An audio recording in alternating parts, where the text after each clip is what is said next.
Hai semua, selamat datang di Roshnita Channel, tempat berbagi pengalaman dan edukasi. Bergabunglah bersama kami. Jangan lupa untuk subscribe, like, dan tinggalkan komentar, agar kita bisa berbagi lebih banyak momen inspiratif bersama. Apakah Bapak yang mengasihi Yesus tinggal diam?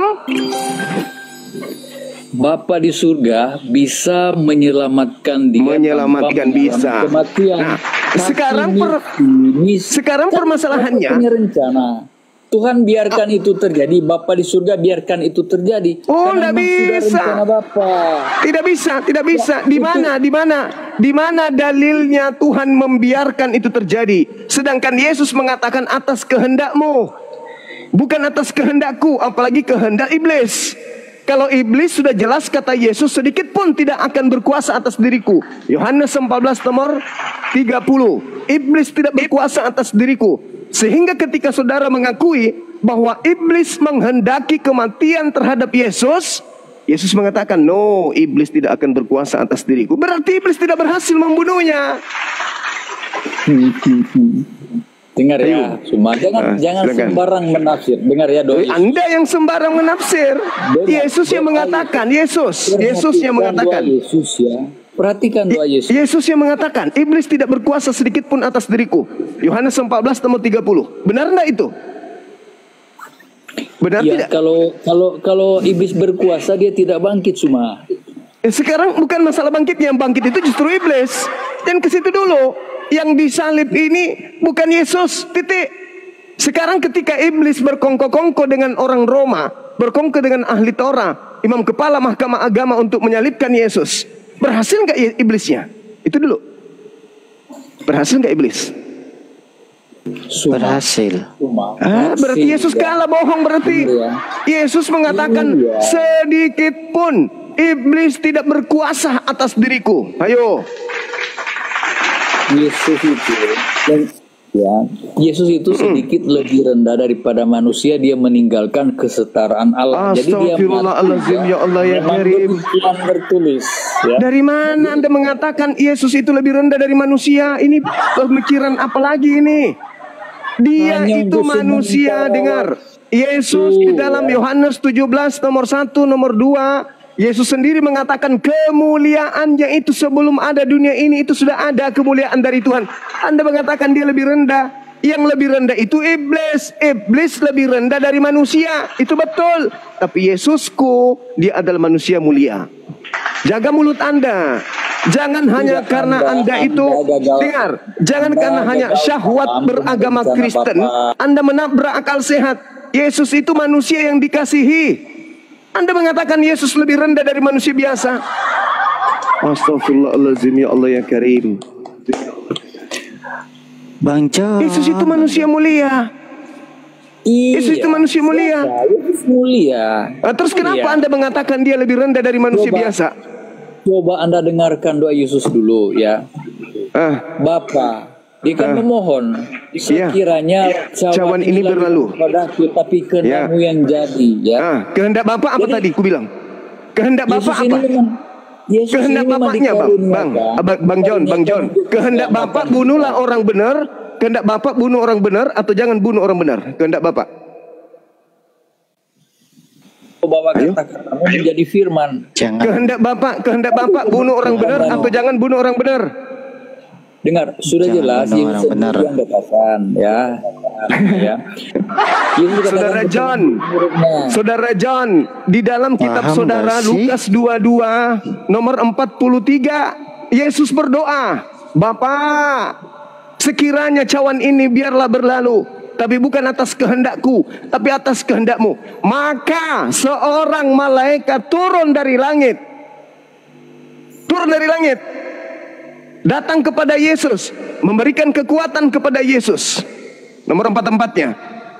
Berarti Bapa tidak menghendaki kematian terhadap Yesus. Inilah gagal paham. Bukan gagal. Pemikiran Anda untuk memutarbalikan kebenaran. Sekarang Saudara John, pertanyaan saya kalau begitu Anda jelaskan habis ini. Saya bertanya, apakah Bapak menghendaki membunuh orang benar atau tidak berkehendak? Jawab. tadi sudah katakan tidak kehendak Bapa, tapi apa Bapa atau orang Kristen yang bunuh dia? Ternyata sekarang kalau Bapa tidak berkehendak, berhasil tidak iblis? Itu dulu. Berhasil tidak iblis melawan Tuhan? Itu dulu. Susahnya. Kematian dan kubur. Berarti Tuhan kalah dari iblis gitu. Benar. Yesus bangkit, dia menang semua, dia kalahkan kubur. Astagfirullahaladzim. Kalau dia disalib berarti Yesus kalah dari setan. Kalau Yesus disalib berarti Tuhan kalah dari iblis. Iblis mau Yesus dibunuh. Tuhan mau Yesus tidak dibunuh. Mana yang terjadi? Keinginan Tuhan, sabar dulu. Keinginan Tuhan atau keinginan iblis? Mana yang terjadi? Mana yang berkuasa terjadi? Kehendak iblis atau kehendak setan? Kehendak Tuhan. Dengar ya. Kehendak Tuhan, ya, dia jadi tumbal pengganti. Astagfirullahaladzim, ya Allah ya Karim. Memang itu yang terjadi. Di mana dalilnya? Astagfirullahaladzim, ya Allah ya Karim. Di mana dalilnya? Di mana dalilnya? Di mana dalilnya Bapa menghendaki kematian terhadap Yesus? Ya Allah ya Karim, manusia apanya ini? Yesus saja ngomong, saya akan dianiaya, mati, disesat. Tidak ada saya di situ. Tidak ada kata saya di situ. Tidak ada kata saya di situ. Jangan bohong ente. Anak manusia. Yudas anak manusia enggak? Simon anak manusia enggak? Andreas anak manusia enggak? Petrus anak manusia enggak? Ingat saudara John. Ingat. Berbicara tentang dirinya, bukan anak manusia. Tidak berbicara. Dengar. Anda lihat di dalam Yohanes 10 nomor 17, nomor 18. Tidak ada satu manusia pun di atas muka bumi ini yang bisa membunuh aku. Itu kata Yesus. Tidak ada. Nah, coba Anda lihat Markus 9 nomor 31 nomor 31. Anak manusia akan diserahkan kepada manusia. Dan setelah mereka membunuh dia, bisa enggak Yesus dibunuh? Enggak bisa. Tidak ada yang bisa membunuh Yesus. Kata siapa? Kata Yesus. Tidak ada yang bisa membunuh aku. Aku sendiri yang akan menyerahkan nyawaku. Dan aku berkuasa mengambilnya kembali. Gak ada yang berhak, gak ada yang bisa bunuh Yesus. Dengar semua ya. Dengar. Kalau memang Bapa di surga tidak sanggup menyelamatkan dia. Astagfirullahaladzim, ya Allah ya Karim. Dengar dulu. Ya Allah ya Karim. Yesus itu diselamatkan sebelum dibunuh. Hei, saudara John. Yesus itu diselamatkan sebelum dibunuh. Bukan dibunuh dulu baru diselamatkan. Tompel. Astagfirullahaladzim, ya Allah ya Karim. Jangan mau menang sendiri. Jangan kau bawa sesat orang-orang. Dengar ya. Dengar. Herodes saja ditampar malaikat mati hanya menganiaya orang Kristen dan menghina orang Kristen. Masa Yesus tidak bisa diselamatkan? Malaikat bisa menampar semua orang. Justru karena itulah otakmu pakai Yesus. Jangan gagal paham semua. Udah turunkan orang ini atau gimana ini? Aku jengkel sama orang bodoh sombong ini. Jadi untuk keselamatan manusia. Jadi kau ke neraka aja, ngapain kau di sini? Yesus itu diselamatkan sebelum disalib. Bukan disalib dulu baru diselamatkan, kucluk. Yesus sendiri yang mengatakan di dalam Mazmur 118 nomor 17, aku tidak akan mati. Yohanes 10 nomor 17 18, aku tidak akan dibunuh. Masya Allah, luar biasa. Benar-benarlah penyesatan orang ini.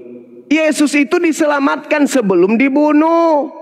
Makanya ketika di dalam Matius 16 nomor 23, ketika Petrus ingin menyelamatkan Yesus dari penyaliban, dia menarik Yesus. Apa kata Yesus? Enyahlah iblis. Karena kamu hanya memikirkan apa yang dipikirkan manusia. Kau tidak memikirkan apa yang dipikirkan oleh Tuhan. Yang dipikirkan oleh Tuhan, Tuhan akan menyelamatkan menyelamatkan Yesus dari ancaman kematian. Itu jelas itu. Tidak akan mungkin Tuhan membiarkan Yesus ini dibunuh oleh orang-orang kafir. Apa tujuannya? Untuk menyelamatkan. Tidak seperti itu. Tidak ada dalil di dalam kitabnya Yahudi orang diselamatkan dengan korban manusia. Cukup dengan bertaubat, berdoa, bertaubat, merasa bersalah, merasa menyesal atas dosa-dosanya. Tuhan di langit sudah mengampuni dosa tersebut. 1 Tawarik 7 nomor 14. Jangan ngarang-ngarang bebas. Adapun kebangkitan dari kubur itu membuat untuk angkatan jahat, kampret. Kapan sih kalian ini bisa paham betul isi Bible itu? Hah? Yesus sendiri yang mengatakan loh, Matius 26 nomor 24. Aku harus pergi sesuai dengan apa yang ada tertulis tentang aku. Lukas 24 nomor 44. Semua yang tertulis tentang aku di dalam kitab Mazmur, kitab Nabi-Nabi, kitab Torah yang sudah tertulis harus digenapi. Lukas 22 nomor 22. Aku harus pergi sesuai dengan apa yang tertulis tentang aku. Yang tertulis itu apa? Mazmur 118, Mazmur 41, Mazmur 91, Mazmur 37. Yesusnya tidak akan mengalami kematian. Kisah Para Rasul 2 nomor 29, nomor 30, 31, 32, 33. Jasadnya tidak ditinggal di kubur dan jasadnya tidak mengalami kematian. Dia seketika diangkat ke langit Yesus itu. Adapun yang keluar dari kubur itu kata Yesus, Yohanes 12 nomor 31, itu adalah penguasa dunia. Yang dilemparkan keluar itu penguasa dunia.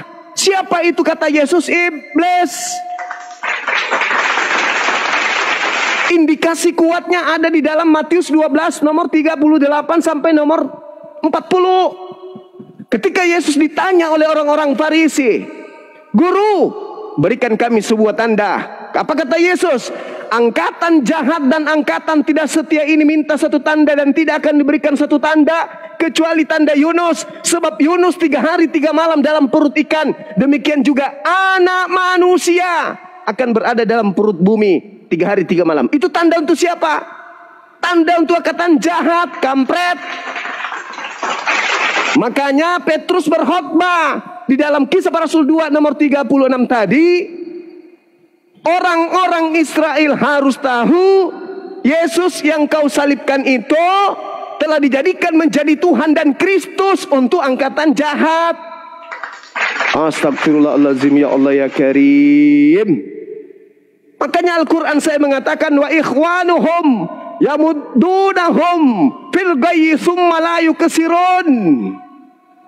Kalian itu saudara-saudaranya setan, yang membela setan, yang kemudian menjadi pasukan setan untuk mendurhakai Tuhan. Dengan cara apa? Kalian menjerat manusia lain untuk mengikuti kalian, agar kalian itu menjadi pahlawan, menjadi pembantu konco-konconya setan, agar setan itu berhasil dan puas durhaka kepada Tuhan. Makanya kalian disebut pembuat kejahatan. Enyahlah daripadaku, kalian semua adalah pembuat kejahatan. Itu maksudnya. Maka Al-Quran juga mengatakan dengan sangat jelas, Inna ja'alna syayatin awliya lilladzina la yu'minun. Aku Tuhan karena mereka tidak mau beriman, maka aku jadikan setan sebagai Tuhan-Tuhan mereka, sembahan-sembahan mereka, pemimpin-pemimpin mereka. Pergilah, jadikanlah seluruh bangsa, pergilah ke seluruh dunia, jadikanlah seluruh bangsa menjadi muridku. Itu siapa? Yesus. No. Yesus jangankan mati, tersentuh ular saja kagak, kena penyakit panu aja kagak, boro-boro mau mati. Hentikan nafsu syahwat kalian itu. Jangan terlalu berlebihan dalam agama ini. Jangan terlalu berlebihan tentang pencipta langit dan bumi. Gak ada itu cerita. Yesus yang menentukan di situ. Aku harus pergi sesuai dengan apa yang tertulis tentang aku. Ada nggak tertulis di situ ketika Yesus mengajarkan diri tentang dirinya. Ada apa yang tertulis? Perjanjian lama, bukan surat Paulus. Jadi jangan kau bawa-bawa terkait dengan kepergian Yesus meninggalkan dunia ini. Itu tertuang di dalam kitab Perjanjian Lama.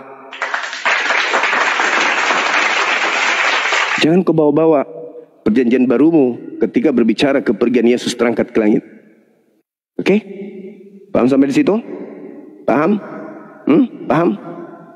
Kalau nggak paham, perbanyak minum baygon. Biar kalian itu sehat.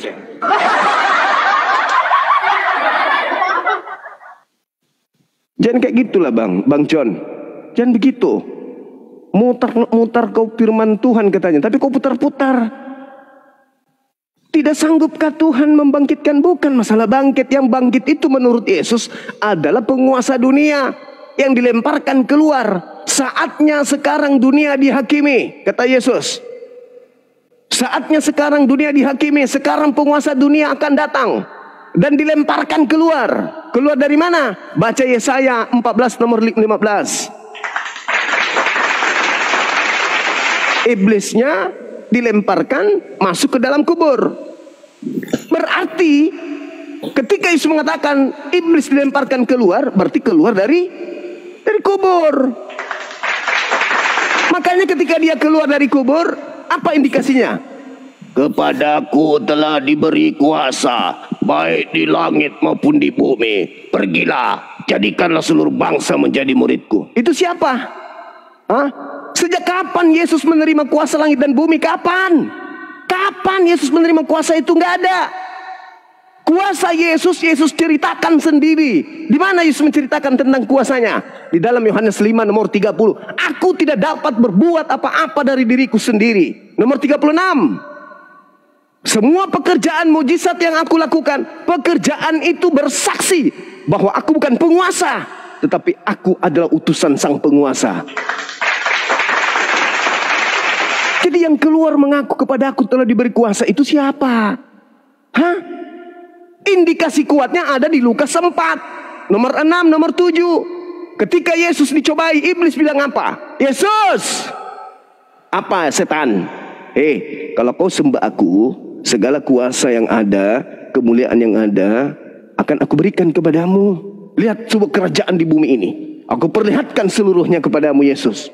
Kalau kau menuhankan aku, segala kuasa itu akan kuberikan kepadamu. Siapa yang menjanjikan kuasa kepada Yesus pada saat itu? Iblis. Saya ulang lagi. Siapa yang menjanjikan kuasa kepada Yesus? Asalkan Yesus menuhankan dirinya. Siapa? Iblis. Pertanyaannya, Yesus terima nggak kuasa itu? Tidak. Yesus tidak terima kuasa itu. Berarti yang keluar dari kubur mengaku menerima kuasa itu siapa? Jelas-jelas Yesus menolaknya. Nomor 13-nya, ketika iblis selesai mencobai Yesus, iblis mundur dan menunggu waktu yang tepat. Yesus tidak menerima kuasa itu kan? Tidak.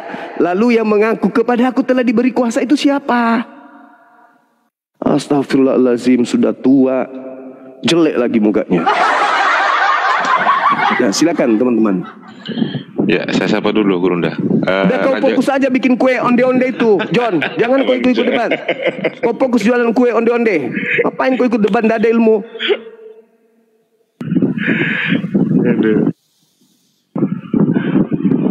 Raja Guguk dibuka mionya. Magera, Raja Guguk dibuka mionya. Raja Guguk, silakan dibuka mionya, Bang Raja Guguk. Op Mangara, Raja Guguk, silakan dibuka mionya. Di mana? OP Mangara, Bang XL, selamat malam, silakan dibuka mionya Bang XL. Kenapa tadi itu? Kalau Bang Jumaya teriak, kenapa itu? Ya silakan. Kalau mau menanggapi. Enggak, apa sebabnya? Aku kan baru masuk. Kalian sudah diberikan pengajaran bahwa salib itu adalah karya iblis. Kok karya iblis? Masih juga kalian bebal. Enggak, kok karya iblis? Lalu karya siapa? Lalu karya siapa?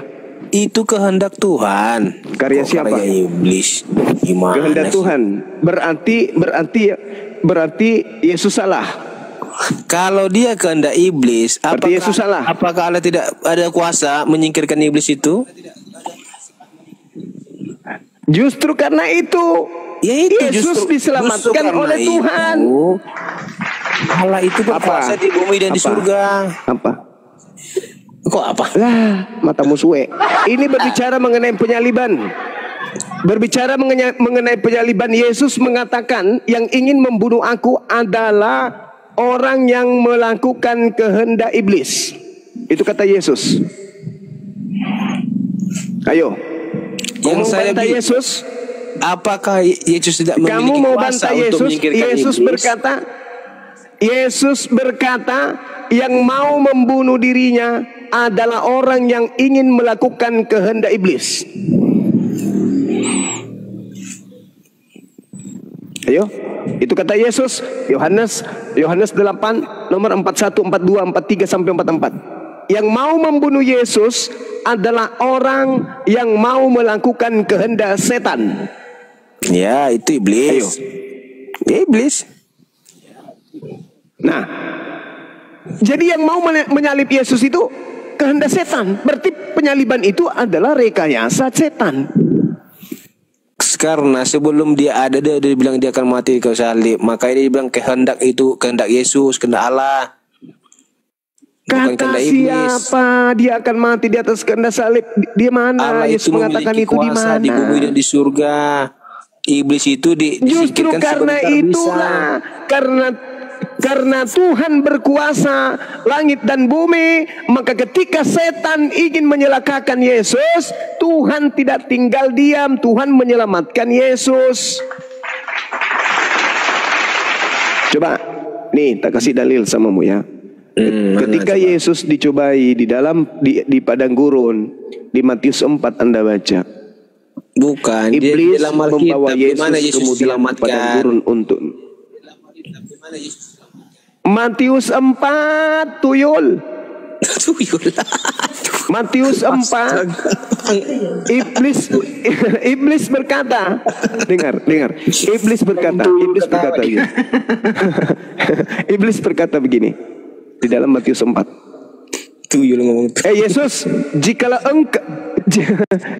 engkau adalah anak Tuhan, ada tertulis tentang dirimu. Mengenai engkau, Tuhan akan memerintahkan malaikat-malaikatnya, dan malaikatnya akan menatang engkau di atas tanganmu, supaya kakimu jangan terrantuk kepada batu. Kata iblis, Yesus, ya, kalau engkau ini anak Tuhan, ada tertulis loh tentang kamu. Aku ingin bukti, apakah kamu ini betul-betul anak Tuhan atau anak setan. Ada tertulis tentang engkau loh. Jatuhkan dirimu ke bawah, engkau tidak akan celaka. Yang tertulis tentang kamu, malaikat akan diutus untuk menyelamatkan kamu agar kakimu tidak sampai ke lantai ke bawah. Nah, ternyata itu tertulis di mana? Di Mazmur 91. Ternyata Yesus ini tidak diizinkan oleh Tuhan kemudian untuk celaka mati dibunuh oleh orang-orang kafir. Kita baca, saya bacakan sama Anda nomor 8-nya. Katakan begini, engkau hanya menontonnya dengan matamu sendiri. Kita mulai dari nomor 5. Gini, engkau tidak usah takut terhadap dahsyatnya malam, terhadap panah yang terbang di waktu siang, terhadap penyakit sampar yang berjalan di dalam gelap malam, terhadap penyakit menular yang mengamuk di waktu petang. Walau 1000 manusia rebah di sisimu dan 10.000 di sebelah kananmu, tetapi itu tidak akan menimpamu. Engkau hanya menonton orang-orang tersebut dengan matamu sendiri dan melihat pembalasan terhadap orang-orang pengkhianat. Sebab Tuhan adalah tempat perlindunganmu, yang Maha Tinggi telah membuat tempat perteduhanmu. Malapetaka tidak akan menimpa kamu, dan tulah tidak akan mendekat kepada kemahmu, sebab malaikat-malaikatnya akan diperintahkannya kepadamu untuk menjaga engkau di segala jalanmu. Mereka akan menatang engkau di atas tangannya, supaya kakimu jangan terantuk kepada batu. Ya Bapa, biarlah cawan ini berlalu, tapi bukan atas kehendakku yang terjadi, tapi atas kehendakmu. Maka seorang malaikat turun dari langit, memberikan kekuatan kepada Yesus. Dia semakin sungguh-sungguh berdoa, peluhnya seperti titik-titik darah yang menetes ke tanah. Malaikat diutus untuk menatang engkau di tangannya, agar kakimu jangan terantuk kepada batu. Dengan panjang umur akan aku kenyangkan engkau Yesus, dan akan kuperlihatkan kepadamu keselamatan daripadaku. Mazmur 91 1 perikop itu bercerita tentang karya penyelamatan Tuhan kepada Yesus, orang yang mulia ini. Ayo. Jadi bagaimana mungkin Tuhan yang sudah merancang keselamatan untuk Yesus bisa celaka oleh karena iblis? Sedangkan Yesus sendiri mengatakan di dalam Yohanes 12 nomor 31, Yesus yang mengatakan, bukan saya, Yesus yang mengatakan itu. Juga di dalam Yohanes 14 nomor 30, tidak banyak lagi aku berkata-kata dengan kamu, sebab iblis penguasa dunia datang, dan iblis tidak berkuasa sedikit pun atas diriku. Ketika iblis di dalam Yohanes 13 nomor 2 membisikkan rencana kepada Yudas untuk berkhianat kepada Yesus, ketika iblis kemudian mengajak imam kepala mahkamah agama untuk melakukan tipu muslihat untuk membunuh Yesus, ketika iblis kemudian merancang supaya kemudian imam-imam kepala membuat kesaksian palsu untuk membunuh Yesus, apakah berhasil mereka ini? Sama sekali tidak berhasil. Kata Yesus, sedikit pun iblis tidak berkuasa atas diriku. Berarti Yesus tidak disalib. Berarti yang disalib ini siapa, rek? Yang disalib ini orang yang dikutuk. Kata Paulus, sebab ada tertulis, terkutuklah orang yang digantung di tiang salib. Siapa yang dikutuk ini? Pemakan suap. Mana dalilnya? Ulangan 27 nomor 25. Terkutuklah orang yang menerima suap untuk menyerahkan orang benar agar dibunuh. Siapa pelakunya tuh yang terkutuk itu? Siapa? Yudas. Itulah yang kau sembah yang keluar pada hari ketiga. Jangan framing, Dinda. Jangan framing. Saya sudah menunjukkan data. Kata Yesus, orang-orang yang ingin membunuhnya adalah orang yang ingin melakukan kehendak iblis. Yohanes 8 37 sampai nomor 44. Ini ucapan Yesus sendiri. Orang yang ingin membunuhnya adalah orang yang tidak memperoleh firman di dalam dirinya. Mereka ingin melakukan kehendak iblis, karena dia adalah pembunuh dari semula, dan dalam dirinya tidak ada kebenaran. Iblislah yang menjadi bapakmu, dan kamu mau melakukan keinginan-keinginan bapakmu. Apa keinginan bapakmu? Membunuh Yesus. Ayo. Kalau kamu mengatakan yang menyalibkan Yesus, yang menghendaki penyaliban terhadap Yesus adalah Bapa, berarti betullah kamu itu penyembah setan. Oke. Boleh saya ngomong? Silakan. Halo sobat. Halo sobat. Ya. Pinternya lu sobat ya. Gantian. Tapi gini aja lu sobat. Raja Guguk. Kita manusia nggak seberapa kita di antara. Gantian deh. Biar aja dulu ya, biar aku di bawah. Jangan dulu. kalian merasa saya marah, enggak. Itu Mak dulu ya. Saya memang dalam menyampaikan. Silakan. Aku minta tolong dulu ya, sobat ya. Kita manusia. Iya. Sekarang kita manusia setinggi-tinggi ilmu kita manusia. Belum tentu Anda manusia, belum tentu. Di antara belum tentu Anda manusia. Ya, belum tentu. Kita manusia seberapa lah kita? Belum tentu. Belum tentu Anda manusia. Bisa jadi Anda itu jelmaan Tuhannya Kristen. Bukan itu, ada somat. Ya kan Tuhannya Kristen bisa berubah menjadi apa saja. Ada somat. Sadar lu kau ada somat. Bertobatlah kau ada somat. Sadar lu kau ya. Jangan kau bucungmu, terus kau melawan-lawan. Setiap manusia berapa dari kita tentang Tuhan. Mending kau buatkan saya kopi, Bang. Aduh Somad, sadar dulu kau ya, saya mau terlambat ya. Sadar kau mau terlambat. Udah. Sadar, maksudnya sadar gimana? Maksudnya sadarlah kau, jangan kau bahas di antara Kristen. Padahal Al-Quran memang ada larangannya. Al-Quran memang ada larangannya. Belum bisa kau bahas. Mana memang ada larangannya?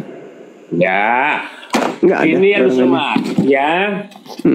Kutanya dulu kau, di agama Kristen tidak ada talak 1, talak 3. Udah? Apa itu? Ya. Yang begitu. Apalah artinya itu semua tidak ada kalau yang kau sembah setan. Buka pikiranmu, buka hatimu. Ngomong apa sampeyan? Jangan kau berbicara di media sosial. Kalau kami Kristen, kasihilah sesama manusia. Kasihi apa? Kasihi orang supaya menyembah kepada setan gitu maksudmu? Nanti kau kau aduh sorry. Mati kau nanti kau. Sorry, nanti ku cari istrimu jadi istriku. Sorry. Kita manusia ada teman yang mau menjadi istriku, dia sudah melamar aku, namanya Bom. Bisa kita itu jadikan istrimu. Ya sehat.